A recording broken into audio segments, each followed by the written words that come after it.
Syekh Ibnu Athaillah dalam karya monumentalnya Al-Hikam, di bagian awal beliau sudah bilang begini, iradatukat tajrid ma'a iqamatillahi iyyaka fil asbab minasyahwa al-khufiyyah wa iradatukal asbab ma'a iqamatillah iyyaka fit tajrid inhitatun minal himmatil aliyah. Keinginanmu untuk terjun ke ranah yang dianggap ukhrawi padahal Allah sudah menetapkanmu di ranah duniawi, itu termasuk syahwat yang tersembunyi. Misalkan ada gerakan hijrah misalkan yang menganggap pakaian perempuan selama ini tidak syar'i, tidak islami, sehingga kemudian berhijab menutup seluruh badan kecuali mata, atau misalkan berhenti nongkrong bareng teman karena itu tidak dianggap, karena itu bukan ibadah, inginnya menghabiskan waktu semalaman dengan zikir, sholawat dan sebagainya. Itu sebenarnya pandangan yang keliru.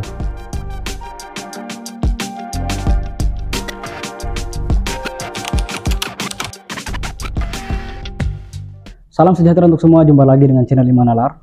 Pada sesi kali ini saya akan menjawab dua pertanyaan netizen yang kemarin diarahkan ke sesi cari uang itu ibadah. Di situ dia mempertanyakan dari mana penukilan hadisnya, kemudian bagaimana dengan konsep zuhud dalam Islam. Bukankah Islam mengajarkan zuhud, bukan senang-senang gitu.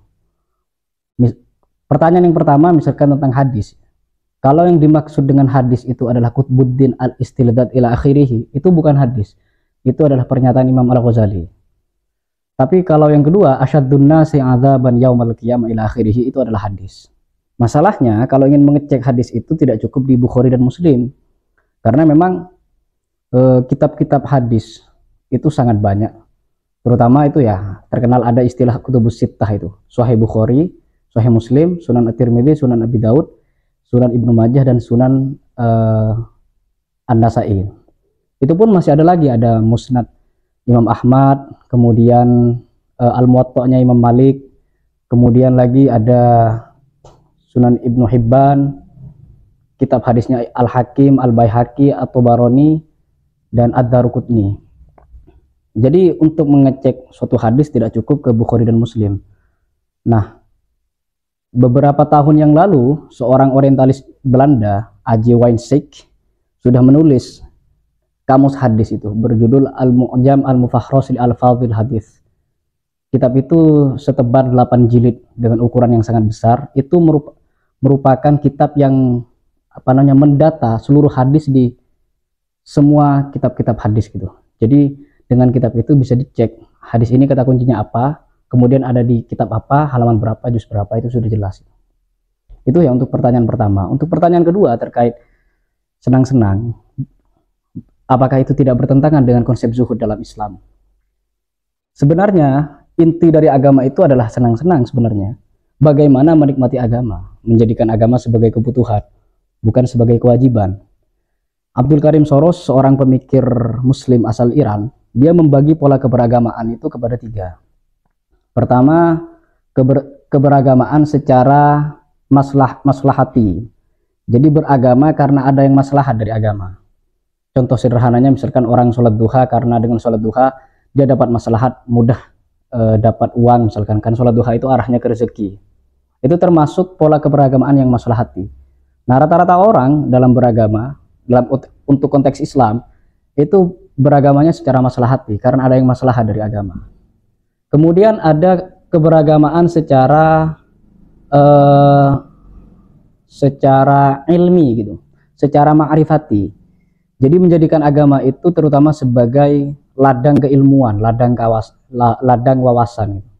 Nah, terutama ini ada di kalangan ulama, di kalangan ya kiai dan sebagainya, akademisi dan macam-macam. Itu termasuk pula keberagamaan yang ma'rifati.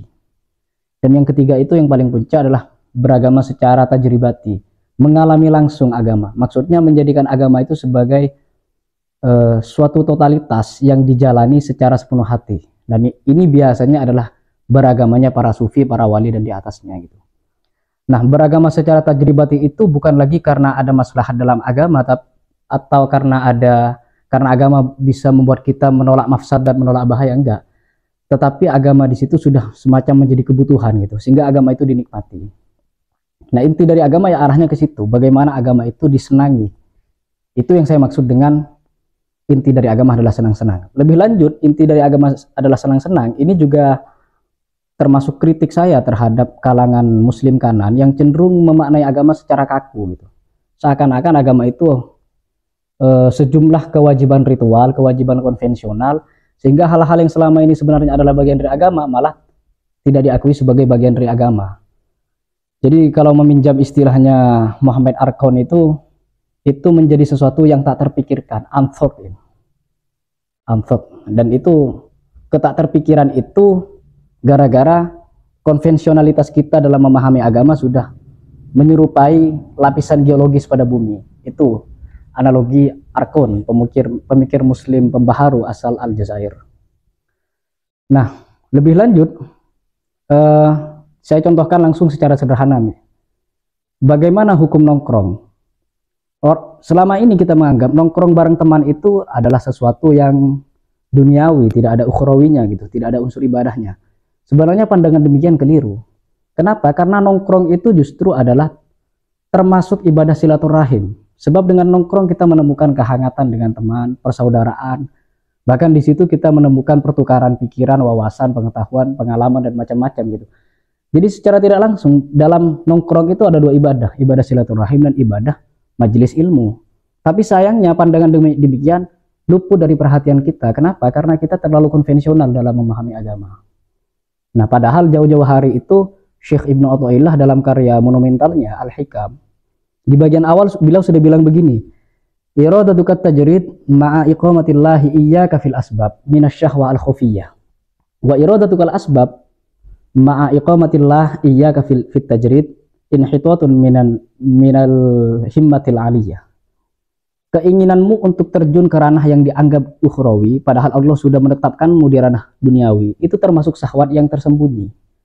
Misalkan ada gerakan hijrah misalkan yang menganggap pakaian perempuan selama ini tidak syar'i, tidak islami, sehingga kemudian berhijab menutup seluruh badan kecuali mata. Atau misalkan berhenti nongkrong bareng teman karena itu tidak dianggap, karena itu bukan ibadah, inginnya menghabiskan waktu semalaman dengan zikir, sholawat dan sebagainya. Itu sebenarnya pandangan yang keliru. Malah itu termasuk syahwah al-khufiyah, syahwat yang tersembunyi. Karena kenapa? Karena nongkrong itu tidak sepenuhnya duniawi, itu adalah ada unsur ukhrawinya.